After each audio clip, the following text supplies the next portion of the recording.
देख रहे हैं तेज 24 लाइव। आपको सबसे पहले बधाई, आप जिलाध्यक्ष हुए। अपना पूरा परिचय देते हुए बताइए कैसा महसूस कर रहे हैं आप? आशीष कुमार तिवारी, बलिया जिलाध्यक्ष। जो जितनी बड़ी जिम्मेदारी पाठक जी ने जिस हिसाब से कांग्रेस को धीमे धीमे बलिया पे काफ़ी ग्रोथ दिलाई और काफ़ी ऊंचाइयों पर ले गए, क्या आप उतनी बड़ी जिम्मेदारी संभाल पाएंगे? देखिए, मैं पहले भी संगठन चला चुका हूँ। मैं अखिल भारतीय मजदूर संघ का प्रदेश अध्यक्ष रह चुका हूँ। संगठन कैसे चलानी है इसकी जिम्मेदारी मैं बखूबी जानता हूँ। और रही बात बलिया की, तो बलिया में इतिहास में पहली बार यूथ इतना एक्टिव हुआ है बहुत 35 साल के बाद। और 35 साल के बाद वो लहर आ चुकी है कि राहुल गांधी जन जन तक और दिल दिल में बसने लगे हैं। मेरे आदरणीय प्रदेश अध्यक्ष जी विशाल सिंह जी, उनके नेतृत्व में उत्तर प्रदेश में मैं भी घूम रहा हूँ। उत्तर प्रदेश के हर जिले में एक निश्चित और बड़ी इकाई हम लोग काम कर रहे हैं। उसी इकाई का एक मैं छोटा अदना सा हिस्सा हूँ, मैं इनका कार्यकर्ता हूँ। मैं इनके लिए पूरा एड़ी से छोटी जोड़ लगा दूंगा बलिया में। बलिया देखा गया है पिछले 20-25 वर्षों से कांग्रेस जो है बैकफुट पे रहती है, इसका कारण क्या मानते हैं? आज के 15 साल पहले एक इतिहास लिखिए। बलिया से कांग्रेस के विधायक हमारे बच्चे पार्टी में थे।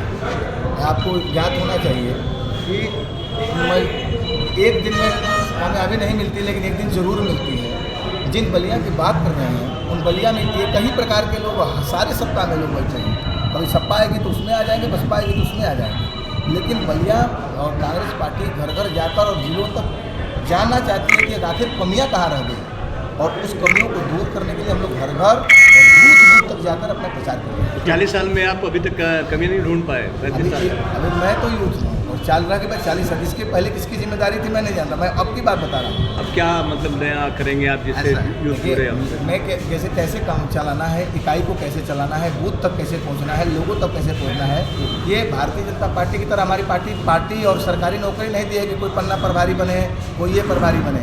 लेकिन हम लोगों ने दायित्व दिया है कि कांग्रेस हम लोग के ब्लड में है, तो कांग्रेस ने क्या क्या किया इस देश के लिए और क्या क्या उनके नाम पर भारतीय जनता पार्टी भुना रही है, उस चीज़ को बताएंगे तो जनता के बीच गलत और सही निष्कर्ष निकल जाएगा। विशाल सिंह, प्रदेश अध्यक्ष यूथ कांग्रेस जोन। आज बलिया में हमारे नॉन यूथ जिलाध्यक्ष आशीष तिवारी जी का कार्यक्रम रखा गया था, स्वागत कार्यक्रम। उसी के संदर्भ में हम लोग आए थे और कैसे आगे की रणनीति तैयार करनी है, यूथ कांग्रेस की कमेटी में कैसे कैसे चेंजेस लाने हैं और क्या क्या करना है जिससे कि कांग्रेस पार्टी मजबूत उतर के सामने आए, उस पर हम लोगों ने चर्चा की। नए जिलाध्यक्ष को आपने जिम्मेदारी सौंपी है।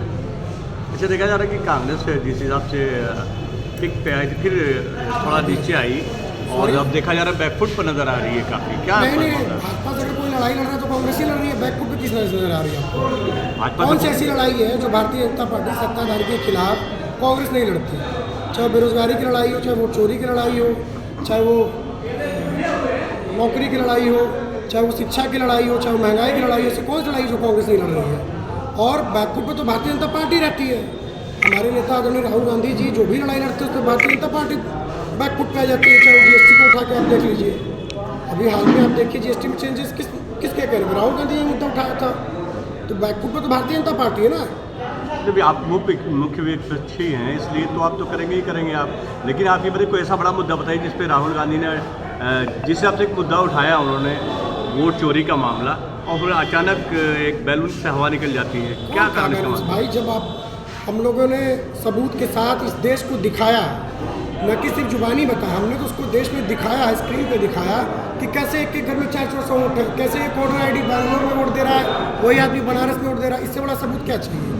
अब भारतीय जनता पार्टी खुद ही इसमें तय कर दे कि ये हवा है, ये बलून है, तो ये भारतीय जनता पार्टी की सोच है। लेकिन आम देश में जनता में तो वोट चोर गद्दी छोड़ का नारा बच्चा दे रहा है, छोटे छोटे बच्चे दे रहे हैं। अभी मैं बिहार चुनाव में राहुल गांधी जी के साथ पूरी यात्रा में था, तो भारतीय जनता पार्टी जब आप रोड से गुजरेंगे तो 4 साल का बच्चा भी वोट चोर गद्दी छोड़ कह रहा है।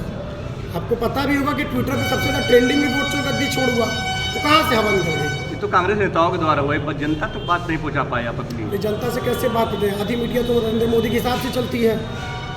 हाँ, जनता को भाई चौथा स्तंभ अगर मीडिया है तो आधी मीडिया तो भारतीय जनता पार्टी के साथ चल रही है, तो जनता को तो जाके बताना पड़ेगा ना, और जाके राहुल गांधी जी बता रहे हैं। आप प्रदेश अध्यक्ष हैं यहाँ उत्तर प्रदेश के और काफ़ी 30-35 साल से लगभग आप सत्ता से बाहर हैं, क्या कारण इसका मानते हैं आप? देखिए, समय के साथ साथ हम लोगों ने अपनी ज़मीन खो दी। यहाँ पर जो क्षेत्रीय पार्टियाँ हैं, यहाँ जात पात की राजनीति शुरू कर दी। लेकिन अब जल्द ही हम अपनी सत्ता को वापस पा लेंगे, हम उस पर काम कर रहे हैं। उसी चीज़ों को लेकर हम लोगों ने बैठक की थी, कैसे दलितों को हम अपने संगठन में जगह दें, कैसे दलितों को आगे बढ़ाएं, कैसे ओबीसी को जगह दें, और ज़्यादा से ज़्यादा रिजर्वेशन हम लोग ओबीसी और एससी को देने का कार्य करेंगे।